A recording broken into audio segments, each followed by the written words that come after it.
Hey guys, BJ and Game Day back, and we're back again for the last show of the year, boys and girls.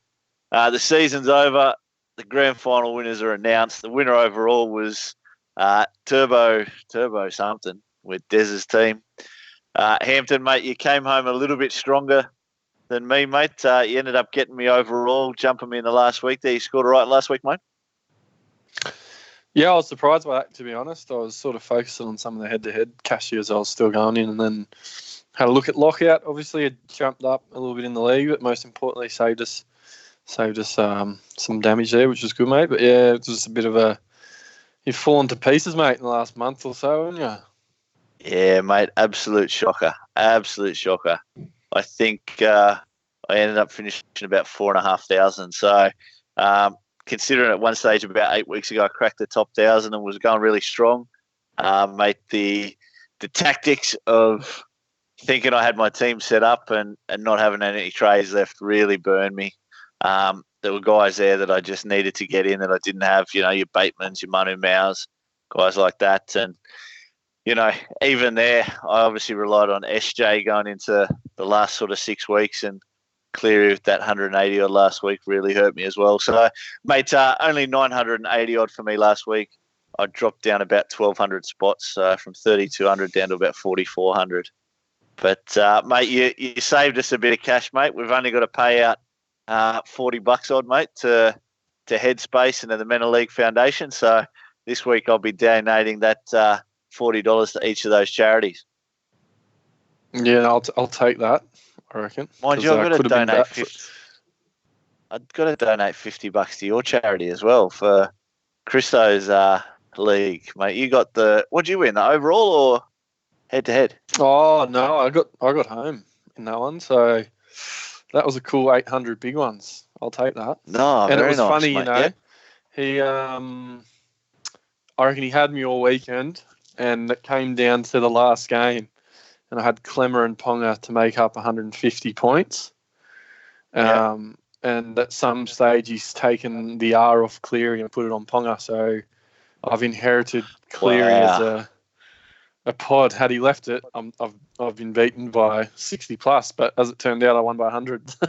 So it's probably the sickest beat I've probably ever heard. For he had it all done and dusted. $800 was in his pocket pretty much, and he's taken it off Cleary last minute as a bit of a Swifty, I think, and.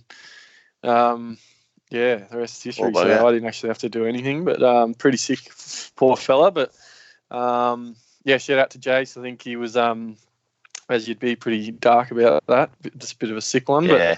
But he also said he'd be happy to come on next season as well. He'd be keen every now and then to maybe have a cameo or something too. So we might have to get him on, and once he's over it, with a bit of the heartache. That's Jace Banty, is it? Yeah, mate. Yeah.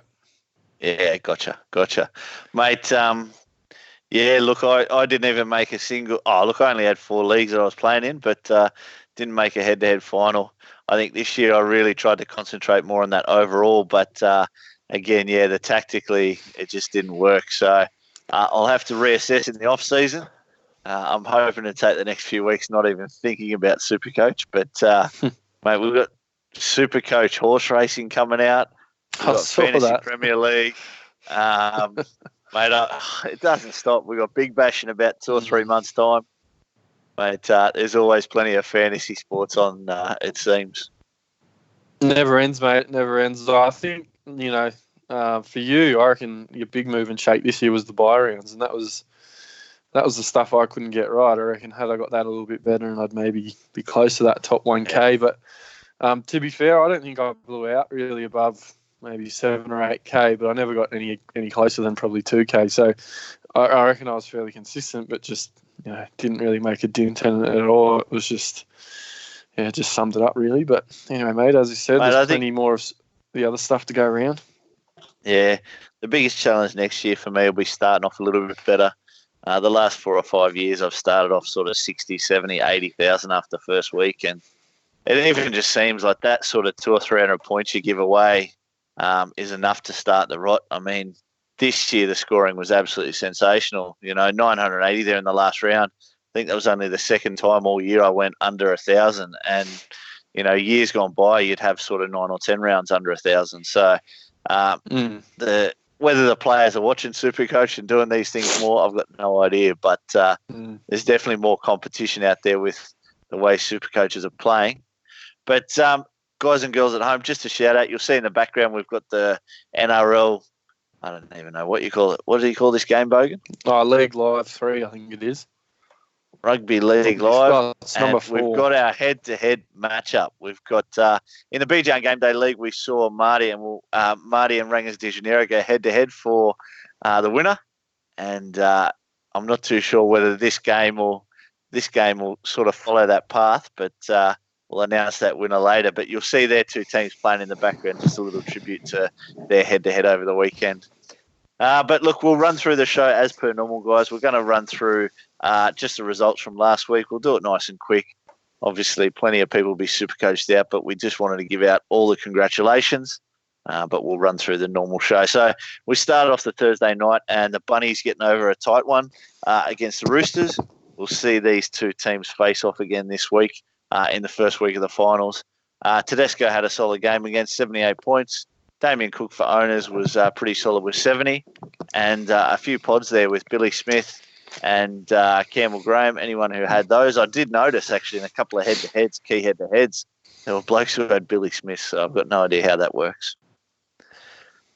Mate, what are your thoughts on this game? Obviously, we see it again this week in the finals. Yeah, I think South started the better of the two. They come out blaring, and then they were down 10-2, and I thought, if they're only in front after the way they started, they're no chance. And then, they finally got on the board, and then all of a sudden they scored another quick one, and the tables had turned. So I just heard that Warrior Hargraves got off his charge, which would have been a big loss to him. So, I'm expecting another good game this weekend. I still think... normally the Chooks go on with it. That's probably a good wake-up call for them, and it'll be interesting to see this game this weekend. But I still think the Chooks and the Storm are the teams to beat as we head into the finals. So, it's going to be interesting there. Yeah, I guess one of the big talking points last week from a Supercoach point of view, Latrell Mitchell had a dismal score, about 13 points. So the Chooks will definitely need him to step up this week coming in finals week 1. But look, this could be the game where he does it. Big game player, plenty of ability as we know. To be fair, he's dropped that one over the line, and he's probably dropped another couple where he's sort of been on the charge. So, he scores that try in the corner. He's looking at least sort of, 40 to 50, and we're not even talking about it. But, he's the one. I think he's the obviously, Teddy's in everything. Teddy's just every time he touches the ball, he looks dangerous. But he's the other big one for him, isn't he? And they'll welcome back Keary, obviously, and they'll welcome back Orbison and hopefully Jake Friend. I don't know how far off he is, but they had a few outs. Keary was a big out. Yeah. Keary's a massive in this week. So, look, I do see the Chooks turn the table, and no disrespect to the Bunnies, but I reckon the Chooks could put a few points on them this week. That may be just the little down week they needed before the finals. Friday night football, and we kicked off. Got no idea where did we kick off. Parramatta up against the Manly Sea Eagles. Look, Manly, unfortunately, obviously Tommy Turbo was out. Marty Tapau, a big head high in this game, was absolutely massive. A lot of people obviously didn't understand why he didn't get sent off. Got 10 minutes in the bin for a pretty bad shot.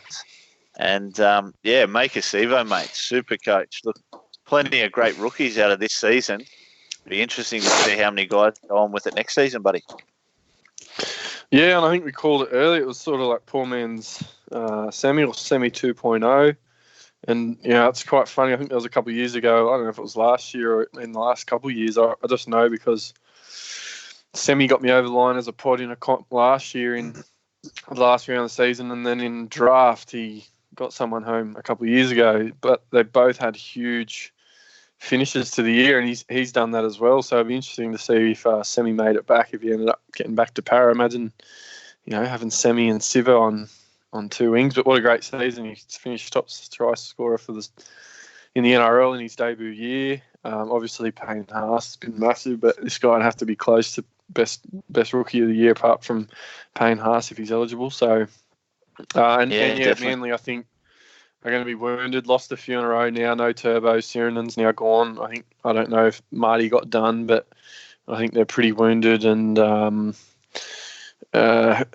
got to play them? Is it Cronulla? You guys are walking into something there. Sharkies have got a mate. Looking quite good. I think it was quite interesting. Brisbane all of a sudden found themselves in a great spot had they beat Canterbury, because they would have been playing Manly, and now they've got to go to Bankwest and play Para. But yeah, I think Manly, I'd be surprised if they challenge your blokes, and your blokes will go in favourites from when I had a look. So a bit disappointing end to their season, but no Turbo.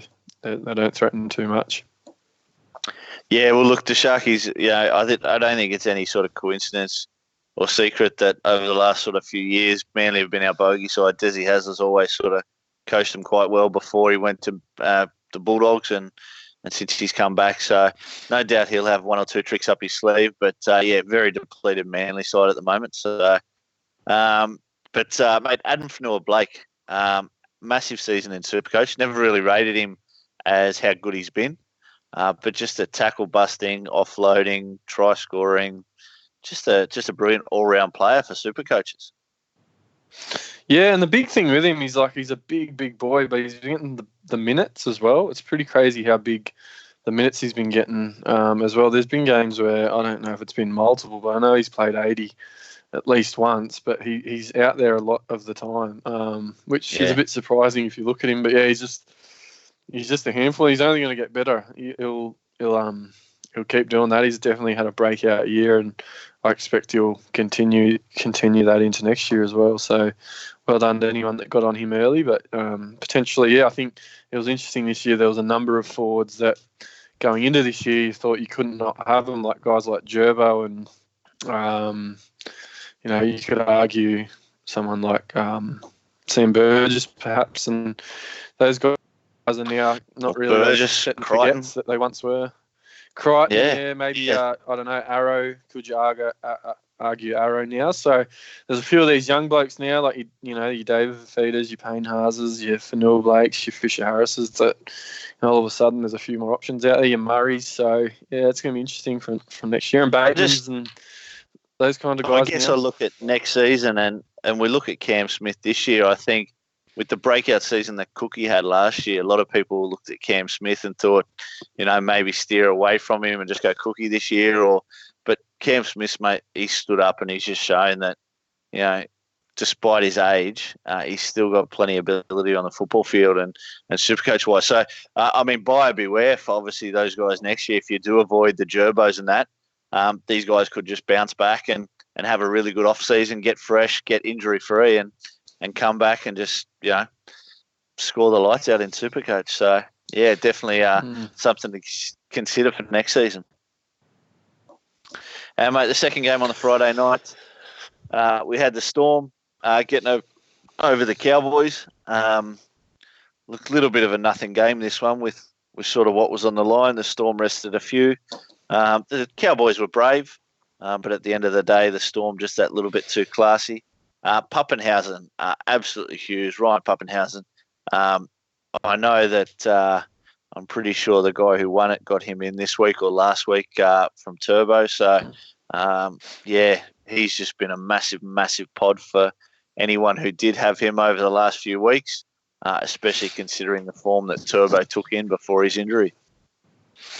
Yeah, and obviously Nelson was big in this one, and he's sort of developing. I didn't realise Nelson apparently is only 21 years old. I thought he was at least 40 or 35. Just looking at the play, he looks 35. Yeah.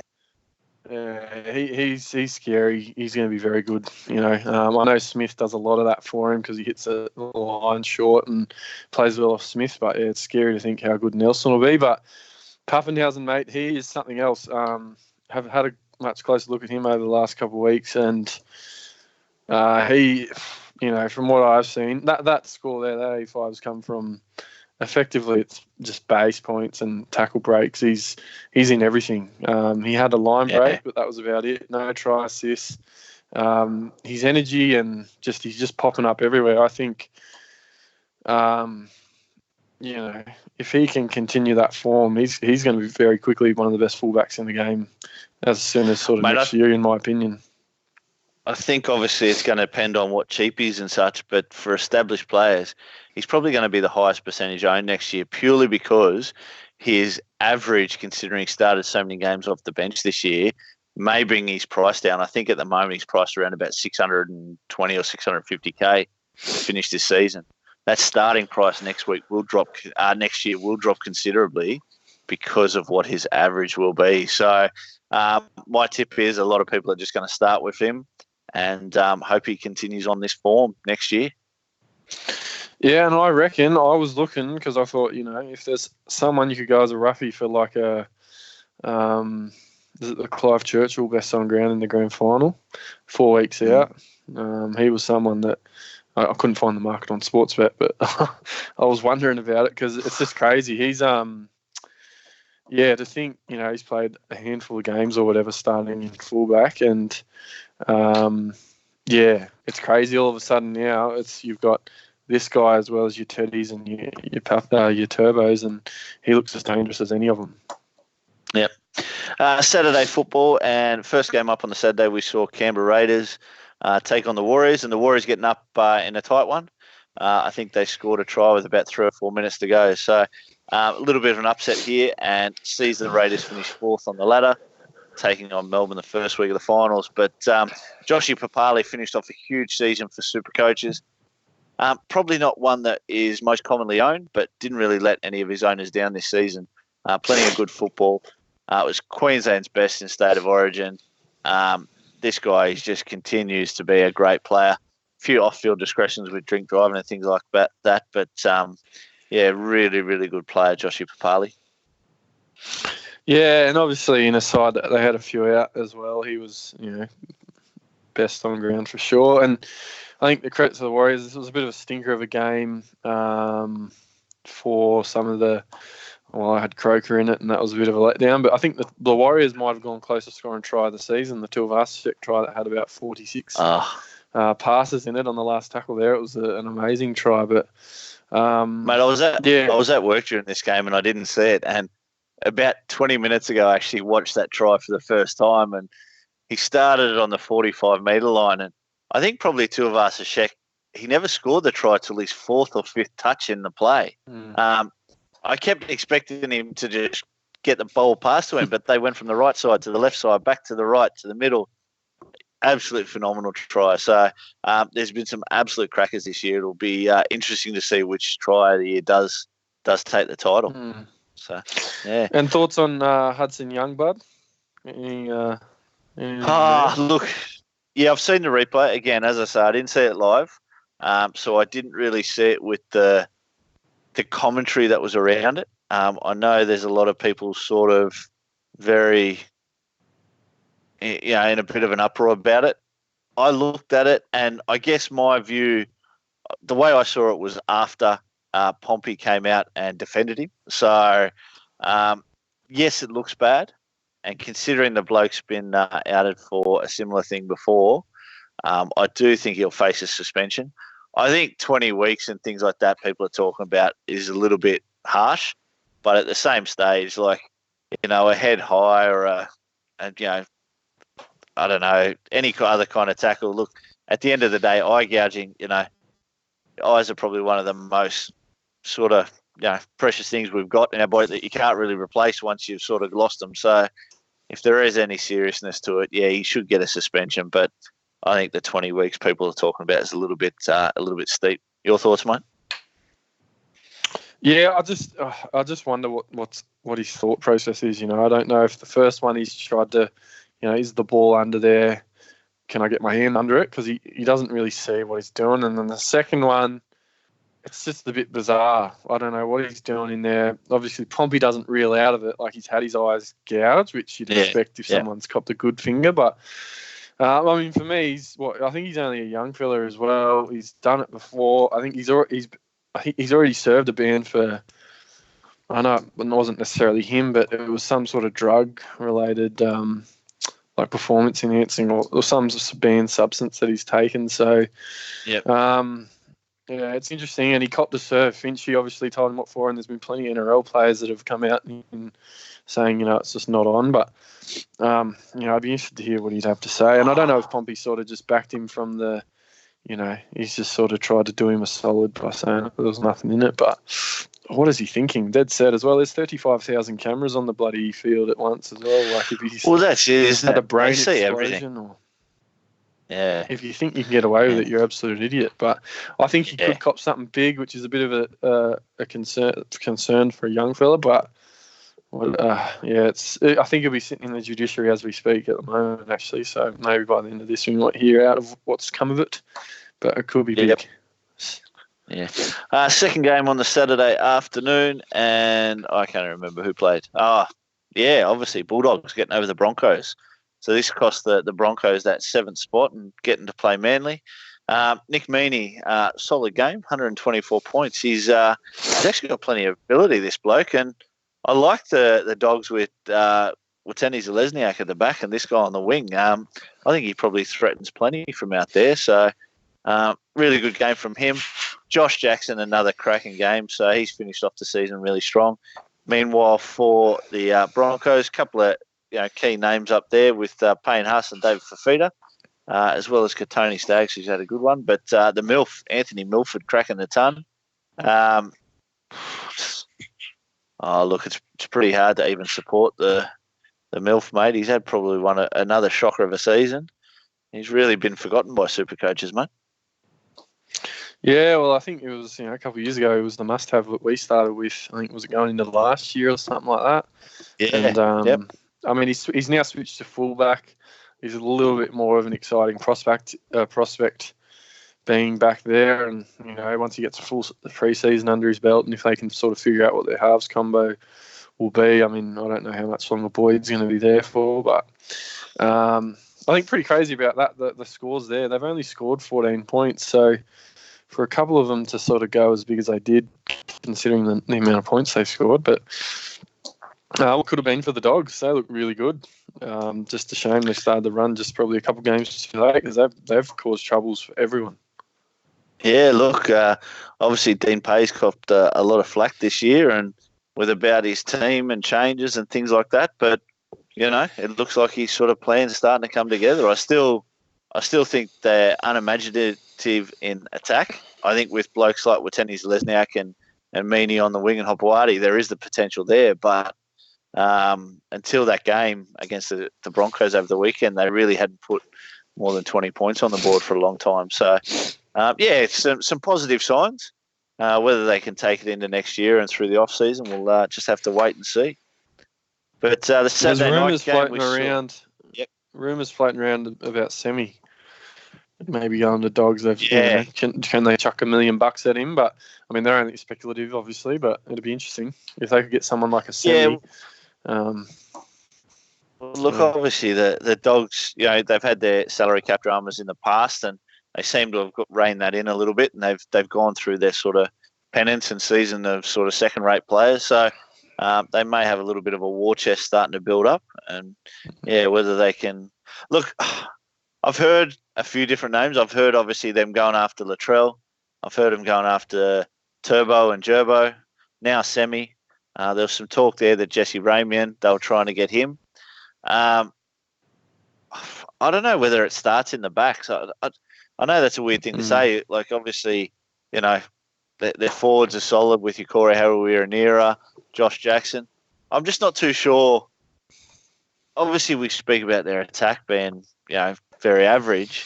But these are guys who sort of finish the plays, not start them. And, I mean, I don't know where I'm going with this, but Foran, I think, is a great player and plenty of effort. But I think across the park, they just look very, very out of sync. And I just don't think someone who's sitting on the wing is going to change that. Yeah, I think they missed that little bit of X factor. I wonder, there was times there where there was rumours of Folau. I don't know what's going on with the union stuff, but you never know.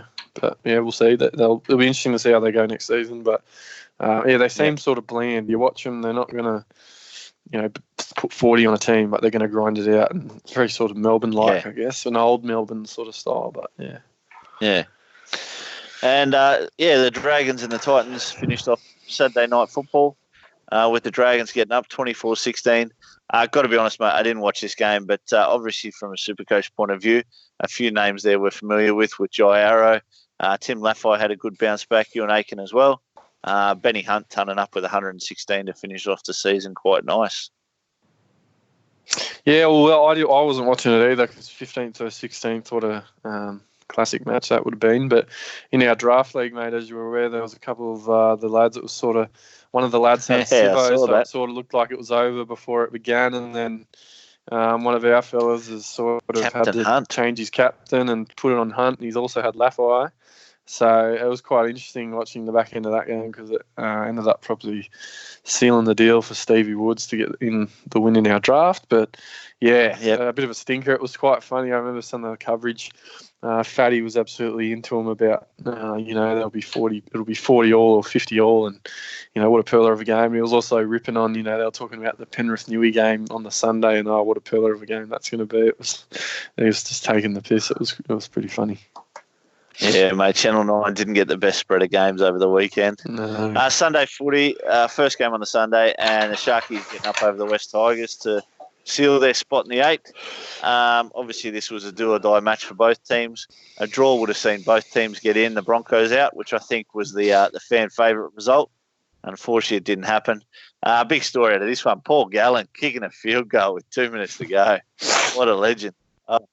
It went through the post quite easily too, so you can't count us big boys out. We can kick a few goals, I reckon. Well, he's that clutch option, you never know, but they might have to throw it to him at some stage if Chatty or SJ isn't free. But I think for your blokes, mate, the big difference is that Nakora combinate. Once SJ's there, there's got so much punch on that right edge when they link up. I mean, Nakora. Yeah, that's what I want to talk about. Like nothing. I put it on Facebook and you commented, like, the combination, and they're both there in their top 4 players, Brooks and Garner up against Nakora and SJ. Now, I sort of give it to Brooks and Garner. I mean, they haven't had that combination all season, and Garner has been out injured. I think he might have got suspended there a while. Tigers have probably, I guess, experimented a little bit more because Madison was in the second row. Chris Lawrence was. Mate, I reckon Brooks and Garner, this could be a huge sort of pairing for next year in Supercoaches. Yeah, well, it's quite interesting. Both Garner and Nakora have both, were shown up this season. No one really would have known anything about them until this season. So they're both a couple of rookie back rowers. They both play the big minutes, and they both look really good. I think, the big thing for SJ is he seems to be more injury prone. So, but yeah, you could argue, like you said, Brooks has been one of the form halves in the last 4 to 6 weeks in the comp. But they both have that similar style, don't they? They hit the holes well and just go through. They just clean, break the line, and they look really good. But yeah, if I had to pick one, it'd be tough. It'd be really tough. But tell me, I don't know how Jerry downdates to 32 either. I thought he was owed at least 10 to 15 points. What's doing there? Mate, look, I said it live and I said it on Facebook. The second try, the try that sort of Fecky scored from the breakaway at halfway, Fecky's almost made Jerry's almost made the line break himself. Like, he gets the ball offloaded on halfway from Graham. He takes it to maybe 25 out through one or two players and offloads to Fecky, who strolls over. Like, if that's not setting up a try or a try assist, I've got no idea what is. The fact that I think Chad Townsend got that try assist from 2 passes earlier in the middle of the field was absolutely ridiculous. They originally awarded it, because I remember I was watching the points pretty closely. They originally awarded it to Jerry. He jumped up to, I think it was 49 points. 48, yeah, something like that. Yep. 48, was it? Yeah. And then he dropped back down to 32 within another minute. So I just thought afterwards in the updates, once they looked at it again, they'd do it and they'd put it back to him. But, finished the game on 32. So, look, any guys out there, if it did cost you a grand final, you can absolutely feel robbed because Mate, that's a try assist, line break assist any day of the week. Crazy. Oh, mate, look, it's a lot of frustration at the end of the day. Like, there's a lot of money on these things. I mean, we're in comps that, like you say, you've picked up 800 for that head-to-head win. There's a lot of money. It's not just, I guess, the overall position for the top 15, 20 blokes. There's a lot of blokes on these addicts pages, fanatics pages who are playing big money comps for, 100 ahead. There was a few that are 1,000 ahead, like. Yeah, there's plenty of 200 and 500s. Absolutely. Yeah. And when you think that there's these little results that could sort of affect that throughout the season, I'm sort of just thinking of just sort of sticking to the $20 and $50 ones that we're in because, mate, less risk, less exposure, and less heartbreak if it happens.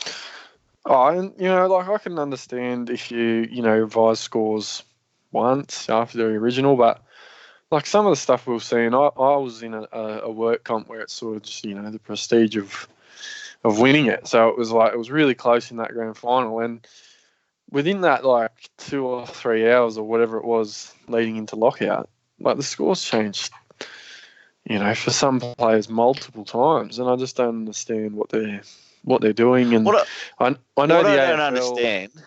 Yeah, go for it, mate. The AFL is just, that's it. I play the AFL Supercoach as well, and I know it's probably a little bit more black and white in terms of what their scoring categories and stuff are, but, what the scores are at the end of the game, I think that's pretty much it. It's just locked in. It's done. It's done. If we had, I guess it's a little bit harder for us because of the nature of some of the scoring stuff, but no, there's got to be a better way. Oh, mate, look, I was just going to say, the only thing I don't understand, and you talked about obviously the fluctuations in the point scoring, why some players don't change and some others do. Now, it seems like you get certain players every week where they'll just stay on the same points that they end, and you've got either key ones or cheapies or whatever, they'll be the ones that change. So, I don't know. It's just frustrating, I guess, mate, but... we can bitch about that in the off season. Hopefully they change something and go from there. And like we do with the EPL, as you're finding out, it's more black and white if the assist is given to the person that was the last one to touch the ball before the goal scorer. Obviously, it's a little bit different with the NRL because then all of a sudden potentially centers become more of a commodity. But there's got to be a way to make it more black and white. Mate, I think it's the perfect situation. I think that's exactly what they should do.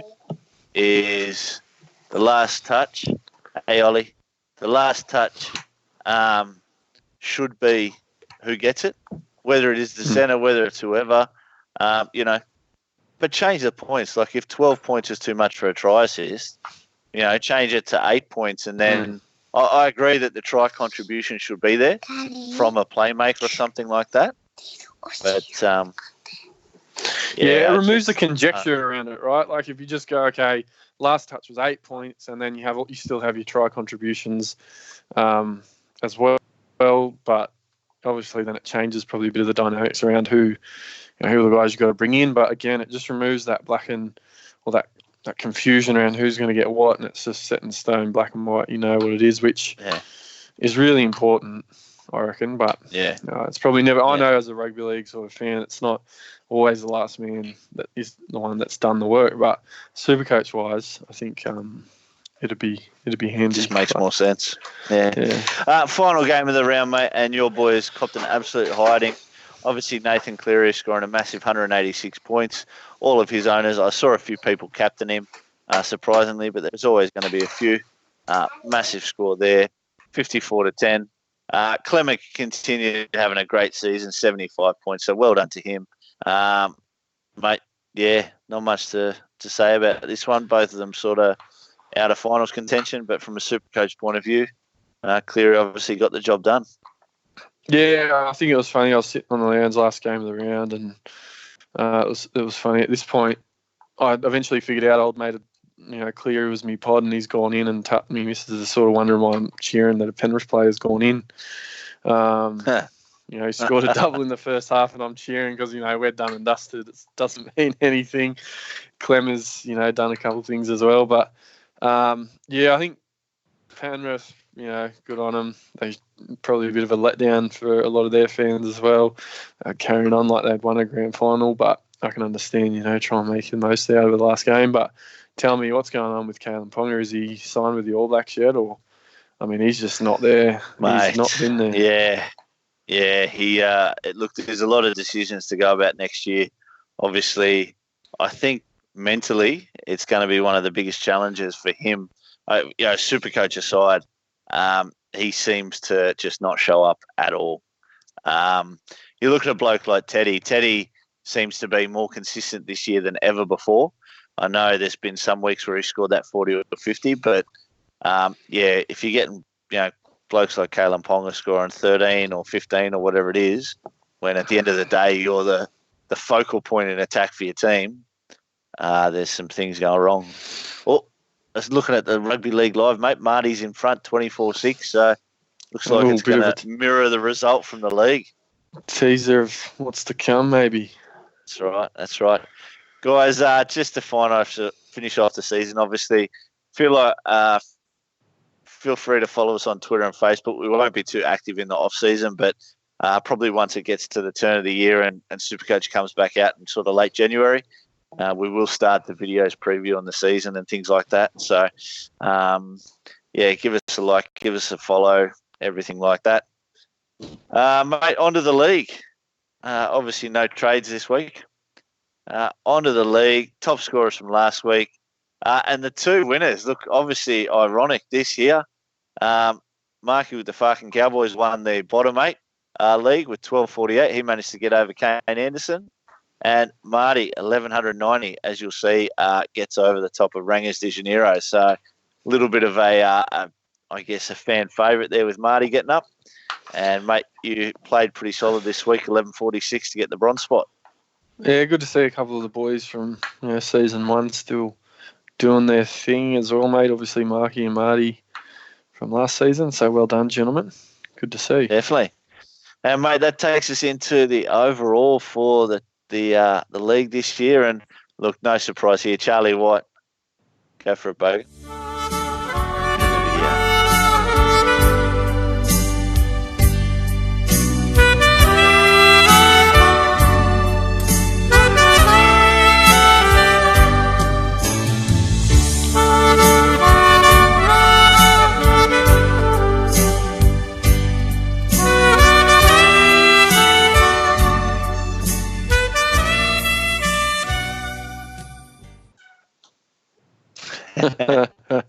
Yeah, look, national hero, ladies and gentlemen, Bunning Snags, Charlie White, finishes 29,500. I think, where did he finish overall? Do you know, Hampton? 90th, I think it was. 90th. So he dropped out a little bit in that last round of the season. I think he was about 54th going in the round. But, look, top 100, great effort, Charlie. Well done, buddy. We'd love to have you back next year, mate. And well done to Rangers de Janeiro as well. Unfortunately, a silver medal overall and a silver medal in the head-to-head too. So 29,163. And, mate, you got the bronze medal. You've come from the clouds to grab the bronze. I'm sure only 6 or 7 weeks ago I was in danger of even playing in the draft league for the top 10 or whatever it was we were going to do. Mate, so look at that there, mate. That's the difference. We finished 800 points behind Charlie White. Crazy, eh? I think I'm about sort of 50 or 60 behind you. Stevie Woods is up there as well as Marty. Yeah. But, look, Charlie just blew us away, and Rangers did as well, to be honest. So, mate, like we're playing this every week, the same as everyone else, but for, to finish even 500 and 1,000 points odd behind someone's absolutely massive. So, huge seasons for both fellas, and obviously Snags finishing in the top 100. You take that any day of the week. So well done, mate. Huge season. I think this is probably the first week where I've seen his scores probably lagged a little, to be fair. So, well done, gentlemen. As you said, good to see some new names to the league and got some fierce competitors for years to come, it looks like, Josh. So we're going to have to be careful, mate. Definitely. And drum roll, please, mate. Drum roll, please. Oh, no, we've got to go to the minor premiership one first, don't we? What do we got? Oh, no. We haven't gone to the minor. All right, there you go. Marty has taken out the title. So they fought off for the win in round 1, playing first versus fourth. It was Rangers that got that there, but Marty's come back in the final, 1,190 points to 1,124. So, massive congratulations to Marty Lau. Well done, buddy. Hampton, you'll have to text Hampton your address and which of those beautiful figurines you want, whether it is the Mark Gasnier or the Carmichael Hunt. And I tell you what, postage to Perth, that's a bit tough. How much that going to cost? That's all right, mate. That's all right. Marty, get in contact with me, mate. Well done. I think I've seen you on Josh's Facebook, so I might even flick you a message, bud. What about the Giant Killer? He's lost. He's gone through. He's gone through the snags to make the final. He's dusted. He had a good run and finished off by getting some redemption on the Rangers, the undisputed minor premiers. So he's huge, massive finish to the season. So he's earned it. Well done, Marty. He has. Well done, Marty. Good to see. What have we got next, Bogan? That's it. Wrap it up. Macca with Toe Ryan's Ratbergs. He was the top performer overall. So he, I think, last round of the year there, he managed to jump over the Bunny Snags. And that's from Snags the Supercoach group. Snags has finished 95th, and it looks like 95th. Tyrone's is 72nd, which is massive. So well done, Tyrone. But McCall, that's huge. Two fellas in the top 100, monstrous. But mate, any final word on this season, next season? What are your thoughts? Oh, look, who are your first? Who's your first forward, first back picked next year? First forward pick next year, David Fafita, purely because he's going to have a very, very low price considering comes a lot off the bench this year. I think he'll start next year most games. So David Fafita, and mate, it's got to be Pappenhausen. Again, same reason. I think what we're going to find is these two guys, if the pricing sort of follows the same patterns as years past, where it's based on the averages, I think both these guys will be very, very nice prices to begin with. First forward and back pick will be those two, mate. Yourself? Yeah, I think you raised some good points there, and I think guys like Teddy are going to be expensive just because of the form they finished the year, and I think Teddy hadn't scored under 80 points since around 16 or something crazy like that. So you're probably on the mark. If it's not for Feeder, it's probably a Payne Haas. He's just an absolute superstar. In the forwards, in the backs, I mean, you'd probably lean straight towards a Pappenhausen, wouldn't you? You'd have to just because of the numbers of it. But Cleary's going to be pricey next year now too, I'd imagine. I'd probably have to be quite just give me your thoughts on that, mate, because obviously the way you're talking, is the pricing to start next year based on your overall average from the whole year, or are we talking about the last sort of 5 rounds? Oh no, it'll be based on their average, the finishing average. They won't have any rolling scores, their last rolling scores in, the starts of their free scores next year or anything like that. I just mean, Cleary's average has now been bumped up a fair bit because of that. Yeah. At least that big score is going to be a little bit inflated. But the same with Teddy, he's averaging over 80 points, which I think that's more than what Cookie was priced at to start this year. Yeah. So you're talking like he was over 700K. So it'll be interesting. Actually, speaking of that, mate, who was the highest averaging player for the year? Was it Tamalolo? I would have thought it was average, based on average. I would have thought it was Teddy or possibly Payne Haas. If I had to take a punt. If you go to the rankings, click on my team there. Go to players. Go to players. That's it. Not rankings. Look at this. Click from the average. So find the average column. The average column. Yeah, it is. Tedesca. Look at that. 80, how we got me? 86. What is it? 84.1. 84.1. Haas is 38.3. And Tamalolo. Tommy Turbo. Well, he only played fuck all games. And then you're going to have guys, like a lot of people able to get Bateman in this year at 400K, so... Yeah. It's you won't get that mate. from next year. It's going to be interesting. Very interesting. And for total points, it was the man himself, Cam Smith.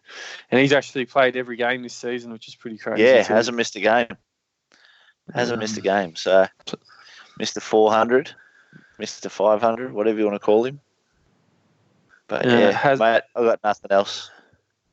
No, look, I think finally, mate, well done. It was a big year. It was getting tough towards the end there. Obviously, big shout out to the Bogan. He's brought a huge effort, Bogan. Much appreciated, mate. Something to this, whatever we're doing here. So can't really call it professionalism because we're not exactly at that level. Yeah, and obviously you'll get a spot in the drafts next year. So we'll do the draft. We'll try and get in contact with everyone that finished, in the top 10. We'll have to fit the Bogan in there somewhere as well. We might live stream the draft or something like that. We'll come up with something. But yeah, big shout out to the Bogan. Thank you, mate. And everyone that obviously followed us and commented and has given us support is huge. So thank you. And hopefully we'll have everyone again next year. But enjoy the break, mate. Tip to win the title would be the only thing I'd want to ask from you. Mate, look, I'm just going to be biased and say Cronulla. I don't know how. Fair call. The missus asked me on the weekend because obviously I follow Richmond as well. She asked me if they were both going to win. I said, well, Richmond will, but Cronulla won't. But, look, I think Melbourne are looking really strong. I know the Roosters are favourite, but I think Bellamy, he's just, last year, obviously the Roosters got him in the grand final. They were the better team on the day and by far. I think Melbourne might turn the tables on them this year, especially with Pappenhausen there. Yeah, I think you're right. The easy answers are what Melbourne and the Chooks are. I might, let's just say Canberra because you never know. It'd be nice to see them do it, but I think Melbourne and the Chooks are going to be hard to beat. Fair enough. All right, guys. Well, that's it. Thank you very much for the 2019 season of Supercoach. We will see you guys all next year. Cheers, guys.